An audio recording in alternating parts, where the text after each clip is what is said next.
Salut la team Evolution, j'espère que vous allez bien. Aujourd'hui, je te propose une petite vidéo comment conserver sa réserve de cordes dans le sac à dos. J'ai déjà fait 2 vidéos à ce sujet, comment conserver la réserve de cordes autour du buste en faisant des anneaux de buste. Ça peut être très intéressant lorsque tu as des cordes de longueur très longue dont la masse après va être assez lourde. Donc c'est bien de conserver ça au niveau du corps et pas dans le sac pour éviter d'avoir un poids et un tirage au niveau des lanières de ton sac à dos. Donc cette technique de réserve de cordes dans le sac, c'est pas mal lorsque tu n'as pas forcément besoin de sortir la corde.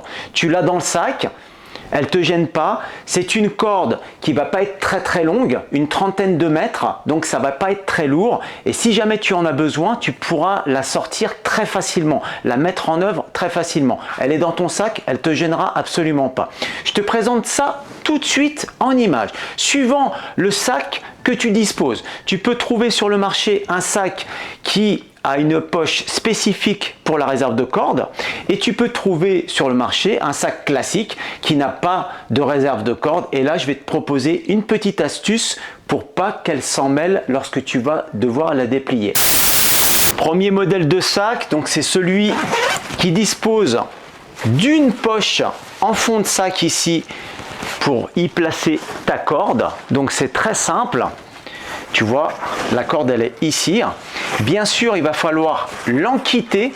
L'enquitter, c'est tout simplement la positionner, la mettre en place de telle manière que lorsque tu vas l'utiliser,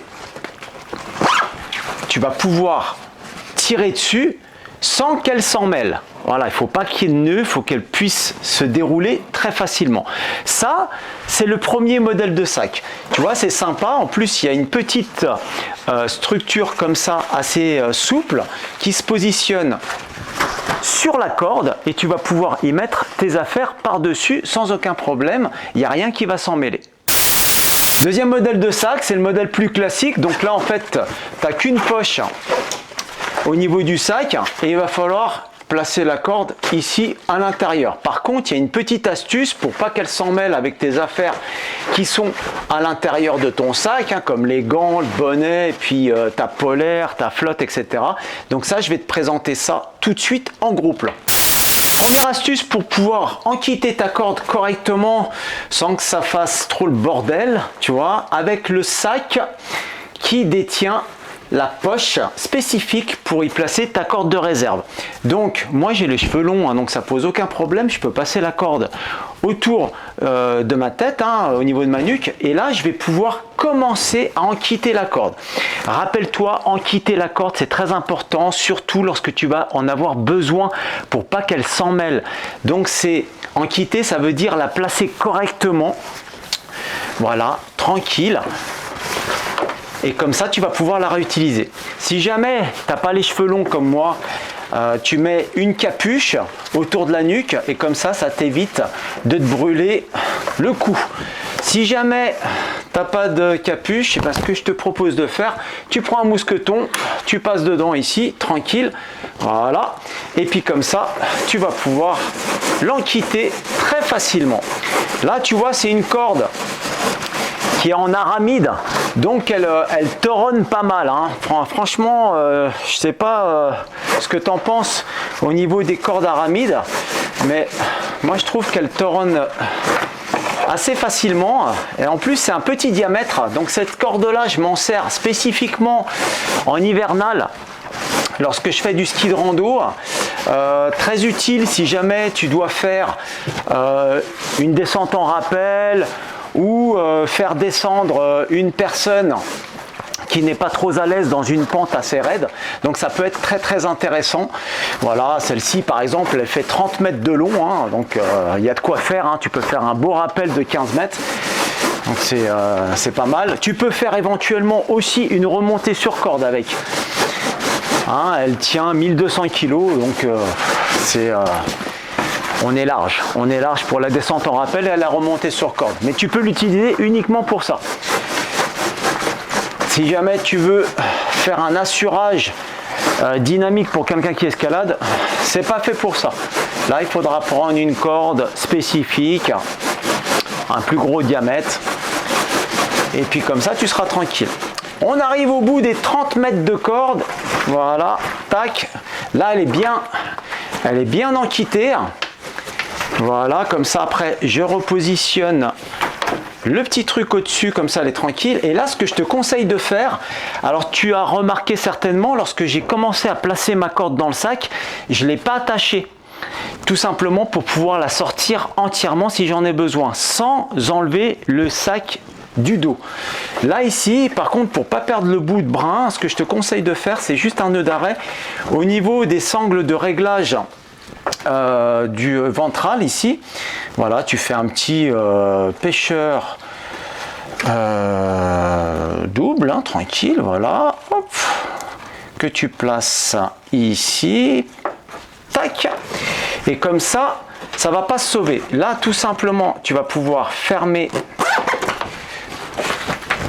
le zip et la corde, elle est opérationnelle. Pour cet exemple, avec le sac classique, c'est la même chose pour enquitter la corde, mais à un détail près. Là, je ne vais pas faire un enquittage classique comme ça et mettre la corde en vrac dans mon sac. Pourquoi? Parce que si j'y mets la flotte et des affaires et puis le bonnet et les gants, etc., je risque d'avoir un problème lorsque je vais devoir l'utiliser. Elle risque de se coincer. Donc, une petite astuce assez simple, tu utilises un petit sac en toile, voilà, celui-ci c'est un petit sac en toile imperméable, et là, très très simple, tu refais la même chose, tu enquittes ta corde classique, voilà, et tu glisses tes 30 mètres de corde dedans. J'utilise toujours à peu près 30 mètres de corde, 30, 35, 40 maximum pour mettre dans le sac, ça sera jamais plus long. Donc si tu en as marre d'user tes vêtements pour te protéger, ce que tu fais, tu n'hésites pas, voilà, hop, tu places ton mousqueton et tu continues d'enquitter tranquillou. Parce que 30 mètres de corde, finalement, ça use un petit peu ton cou, hein. Alors, tac, voilà, on a fini de la mettre dedans, puis ça c'est vachement pratique, tu vois. Une fois que tu as fait ça, tu verrouilles ici, tu vois, il y a juste une petite ouverture tranquille, et là quand on a besoin, elle va venir très facilement se déplier sans qu'elle s'en mêle à tes affaires. Ça c'est la petite astuce. Maintenant que ta corde est dans ton sac en toile, tu vois, là franchement ça n'a même pas pris tout mon sac, hein. Donc là pour l'exemple, j'ai pris une corde de 7,3 hein, d'une longueur de 34 mètres, si je ne me trompe pas, celle-ci elle fait 34, voilà, 35 mètres même. Tu peux aller sur un diamètre jusqu'à du 8,6 voire du 9,1, et puis je suis pratiquement sûr que tout rentre à l'intérieur. Ensuite, tu vas placer ton sac. Alors c'est très important pour cet exemple-là de placer son sac à corde sur le haut du sac. Tu places tes affaires en dessous et tu laisses le sac à corde sur le haut. Tu places correctement tout ça. Tu verrouilles bien sûr les zips et tu laisses sortir le brin du côté qui te va bien. Donc moi je vais faire sortir le brin plutôt du côté gauche. Voilà, vers le haut ici, et comme ça il sera disponible. Pour éviter que ton brin se fasse la malle, tout simplement, tu vas prendre un petit peu de mou et tu vas tout simplement verrouiller avec un nœud d'arrêt. Donc tu fais un demi-pêcheur double, hein, comme pour l'exemple du sac avec la réserve de corde classique. Voilà, un petit demi-pêcheur double. Hop, comme ça, ça te verrouille tout ça. Et là, tu laisses ton brin tranquille. Il sera à disposition et si jamais tu veux t'en servir, tu auras juste à tirer dessus pour mettre en œuvre le système. Je vais te faire voir ça tout de suite en gros plan avec le bodard pour pouvoir assurer ton seconde cordée. La mise en œuvre pour assurer ton seconde cordée, lorsque tu vas avoir besoin de ta corde, que ça soit en alpinisme ou que ça soit en via ferrata, donc c'est très simple, tu vas défaire ton nœud d'arrêt, récupérer ton brin de corde, tirer pour avoir la longueur de corde voulue et à l'autre bout, tu vas pouvoir faire tout simplement un nœud en 8 pour pouvoir assurer ton seconde cordée. Donc là, je vais simuler. J'ai assuré mon seconde cordée, donc j'ai mon brin, j'ai ma longueur de corde. Et à présent, ici, voilà, il y a une petite astuce pour éviter tout simplement que la corde s'en aille. Donc tu fais une petite vache, tu fais une queue de vache, très rapide à mettre en œuvre, qui servira de tampon, tout simplement, ici. Voilà. C'est-à-dire que si jamais on tire un peu trop fort sur le brin ici, elle va être maintenue au niveau du nœud tampon. Et ici, pour gérer un petit peu la longueur, je vais tout simplement placer sur mon anneau de service, à l'aide d'un anneau de cordelette, je vais confectionner un autobloquant. Donc moi, ce que j'aime bien faire dans cette situation-là, c'est faire un autobloquant, c'est faire un mâchard, mais je vais faire un mâchard imperdable. Comme ça, je serai sûr qu'il restera sur mon mousqueton, au cas où je déverrouillerai un peu trop rapidement. Et ici, tout simplement, je vais récupérer le brin de corde et je vais confectionner l'autobloquant. Voilà, je fais quelques tours. Donc il faudra le vérifier, bien sûr, surtout en fonction du diamètre de corde que vous avez et du type de corde, parce que des fois il y a des cordes qui glissent, donc il ne faut pas hésiter à faire quelques tours supplémentaires. Donc là je vais juste tester. Ici ça serre, ici ça bloque aussi, donc il n'y a pas de problème. Une fois que j'ai fait mon test, je verrouille et là je vais pouvoir assurer tranquillement mon seconde cordée. Si jamais j'ai besoin de ravaler un petit peu, rien de plus simple, pousser index et je ravale. Et là, tu peux t'apercevoir qu'en fait, ce nœud-là, il ne sert plus à rien. Le nœud tampon ici, il ne servira plus à rien. Donc, je vais le défaire. Je vais récupérer le mou nécessaire. Et à partir de là, je vais refaire un petit nœud tampon. Donc, une petite vache, tranquillou. Tac, ici. Je ne vais pas faire trop serré. Et ici, par contre, tout le mou de corde qui reste, et bien ici, ce que je vais faire, pour pas tirer dessus, parce que sinon je vais tirer toute la réserve, je vais faire tout simplement des anneaux. Voilà, je vais faire des anneaux tranquilles pour éviter de défaire mon sac. Et je m'arrête là.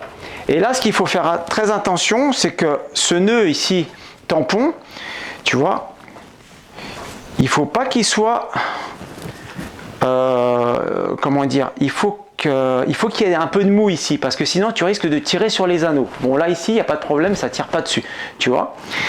Si jamais ton mâchard il mord pas, le nœud tampon, lui, il va bloquer derrière, tu vois. Il va se mettre sur le mâchard, donc il n'y aura pas de problème.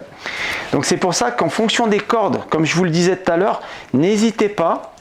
Là, il a du mal un petit peu à mordre, à faire un tour supplémentaire parce que là, la corde, elle est traitée dry.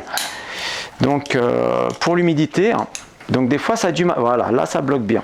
Là, c'est nickel. Donc, si jamais ça tire, au moins, le nœud tampon, lui, il va pas buter. C'est le mâchard qui mord. Et là, c'est parfait.